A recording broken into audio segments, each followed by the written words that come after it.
신세계, 한솔케미칼, 한국금융지주 어떤 공통점이 어려워요. 자들이 볼 수 있는데요. 이제 이 스타일별 예. 레이팅을 어떻게 하느냐. 네, 그렇습니다.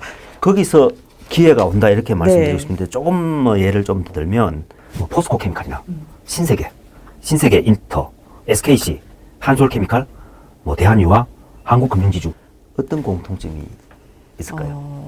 일단은 성장을 계속 한다라는 측면이니까 주가가 좋지 않을까 생각은 드는데. 예, 맞습니다. 기존에 하던 비즈니스에서 성장 신사업으로 다각화하고 M&A 하고 해서 어떤 사업 구조 조정하고 해서 그 사업의 성장성을 다시 높인 회사들이라 볼 수 있는데요. 사업 다각화를 통한. 포스코 케미칼은 예를 들어 음극재 하다가 지금 양극재도 하겠다.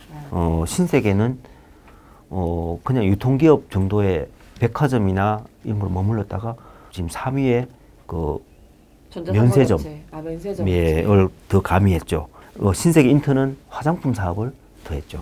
SKC는 기존 케미칼에서 사실 아까 말씀드린 일렉포일, 이 전기차 굉장히 중요한 소재 사업을 강력히 밀어붙여서 지금 기업 가치가 계속하고 있고요.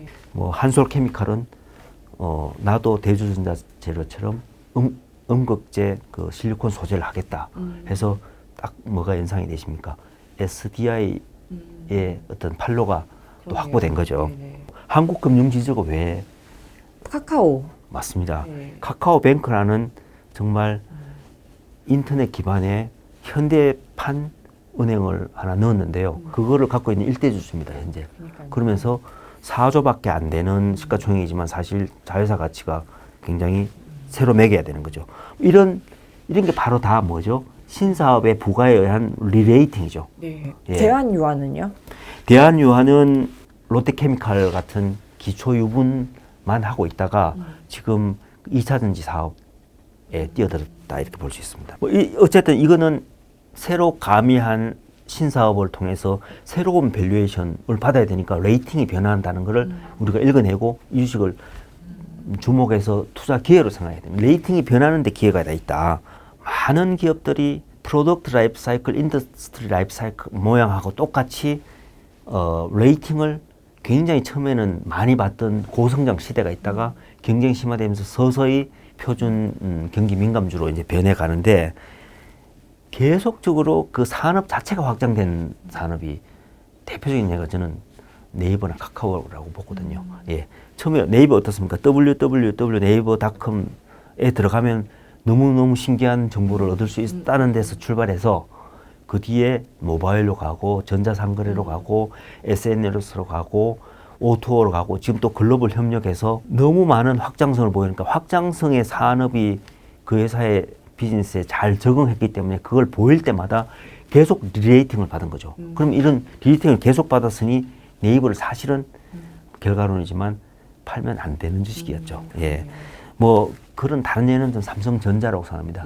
삼성전자의 D램 반도체, 메모리 반도체는 사실 경기 민감성도 좀 있긴 합니다. 그래서 실리콘 사이클에 있어서 주가 변동이 있지만 잘 보시면 진짜 10년 전에 1메가 D램, 4메가 D램 하다가 지금은 256기가 이렇게 끊이면 확장성에다가 심지어 이제 파운드리 사업까지 2위에서 지금 빠르게 올라올 어떤 가능성을 얻은 거죠.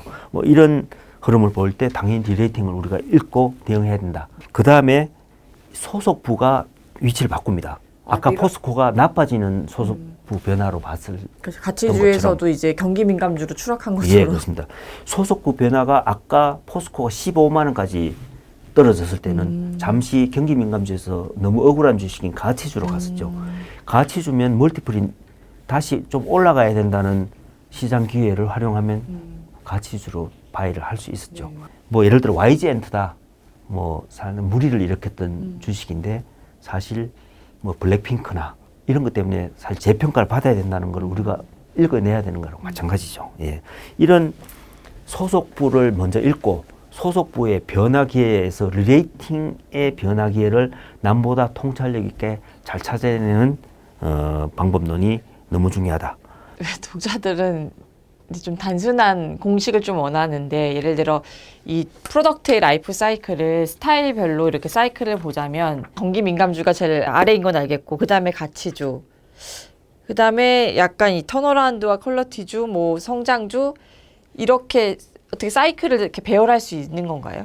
성장주부터 시작하고요. 성장주, 그러다가 이제 경쟁이 심화되니까 약간 경기 민감주로 갔다가 경기 민감주로 갔다가 계속 유지 잘 되면 퀄리티주고요. 퀄리티주. 예. 좋았다 나빴다를 그냥 반복하면서 기본적인 시장 지위는 있다면 경기 민감주로서 뭐 블루칩으로서 유지될 수는 있겠죠. 네네네. 근데 경쟁이 심화되고 점점점 나빠지는 흐름으로 가면 이제 이건 사양주지. 가치주하고 또 다릅니다. 가치주는 좀 그래도 기본 가치가 있는데 싸다고 하는 주식이니까. 근데 이제 아까도 말씀드렸지만 가치주 중에는 조금 이제 앞으로 굉장히 고성장하기는 어려워진 회사들 솔직히 좀 많이 있죠. 그러다가 신사업을 넣으면 새로운 성장주로 가기도 합니다.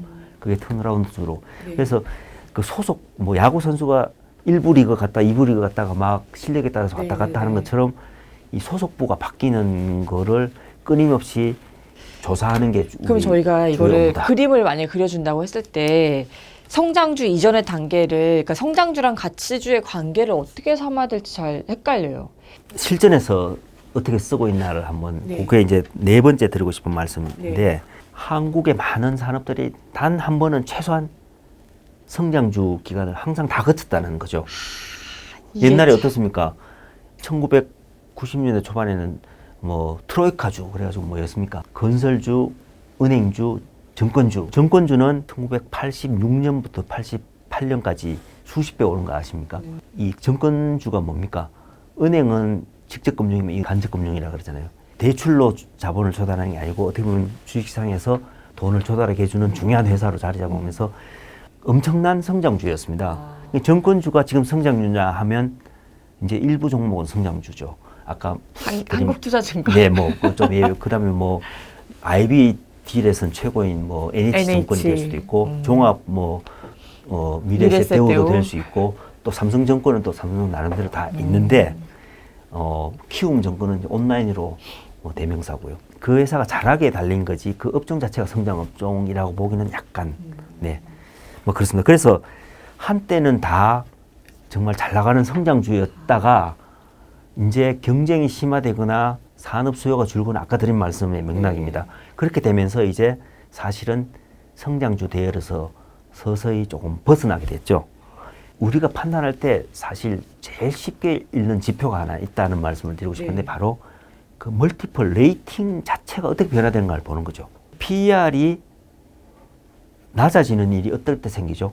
PR이 낮아지는 네. 거는 뭐 실적이 안 좋아질 때. 실적이 안 좋아진다고 주가가 떨어지면 PR이 낮아지는데 엄밀히는 정답이 아닙니다. 그것보다는 실적이 안 좋아지면 EPS도 낮아지고 주가가 떨어지니까 PR은 변함이 없죠. 도리어 실적이 좋아질 성장주라고 PR이 굉장히 높았던 회사가 네. 잘 낸다는 말은 EPS 올라가니까 분모가 커진 거죠. 네. 그럼 주가도 같이 그 수준으로 올라줘야 PR이 유지되는 거죠. 이제 흔히들 그렇게 생각합니다. PR이 낮아지면 저평가됐네라는 말을 표현은 틀린 말은 아닌데 실제로 잘 보면 성장주에서 PR이 낮아진다는 것은 실제로 이익을 낸다고 기대해서 샀는데 이익을 실제로 내는 걸 보고 주가가 안 오르면 그걸 생각을 좀 바꾸면 시장이 자네를 성장주라고 인정 안 하기 시작했네. 이렇게 보는 게 시장이 관심을 덜 주는 이유는 실적 때문이 아닌 다른 게 있다는 얘기네요. 그렇죠. 그 이면에 있는 구조적인 성장에 문제가 되는 이유가 생기는가를 찾아보자는 얘기죠. 이제 OCI에 그 65만 원 갔다가 꺾일 때 전형적인 모습이었습니다.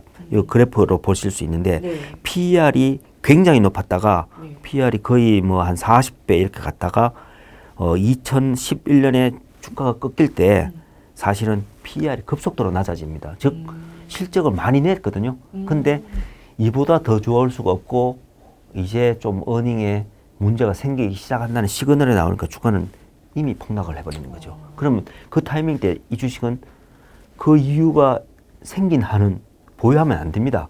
빨리 팔고 나와야죠. PER이 낮아질 때 무조건 팔자는 뜻이 아니라 네. 성장주 논의를 지금 계속하고 있으니까요. 성장주의 PER이 낮아질 때 그 구조적인 이유가 있나 없나를 잘 살펴서 굉장히 중요한 정성적 이유가 있으면 그 주식을 뒤도 팔아야죠. 돌아보지 말고 네. 팔아라. 첨언드리자면 PER의 레벨을 보자는 것보다는 PER의 변화율을 보자는 거죠.